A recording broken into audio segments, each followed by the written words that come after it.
upang mas lalong mapabilis at mas siguro ang kahandaan ng pulisya sa pagtugon sa pangangailangan at sumbong ng komunidad. Nagkaroon ng masusing inspeksyon sa lahat ng gamit pangpatrolya ang Cebu City PNP. Ibabalita yan ni Patrolwoman Flora May Azares. Isang komprehensibong spot inspection ang matagumpay na isinagawa ng Cebu City Police Office sa lahat ng mobility assets nito noong gabi ng Disyembre 1 ng taong kasalukuyan sa pangunguna ni Police Colonel George Ilanan, Officer in Charge, kasama si Attorney Police Lieutenant Colonel Joe Marmidil, Chief ng Mobile Patrol Unit.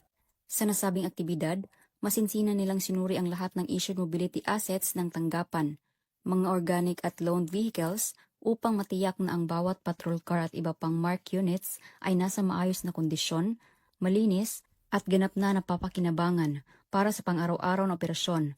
Bahagi rin ng inspeksyon ang pagpapatibay ng accountability sa wastong paggamit at regular na maintenance ng mga sasakyan. Binigyang diin ni Police Colonel Ilanan na ang maayos na pag-aalaga at tamang kondisyon ng mobility assets ay mahalaga upang masiguro ang mabilis at epektibong pagtugon ng kapulisan, lalo na sa mga insidente na nangangailangan ng agarang presensya ng PNP. Aniya, ang well-maintained vehicles ay malaking tulong upang maihatid ng CCPO ang dekalidad na serbisyong pangseguridad sa komunidad. Muling tiniyak ng Cebu City Police Office sa publiko ang kanilang patuloy na paghahanda, operational readiness at dedikasyon sa public safety, kasabay ang pagpapalakas ng kanilang logistical at mobility capabilities bilang suporta sa kanilang mandato na protektahan at pagsilbihan ang mamamayan ng Cebu City.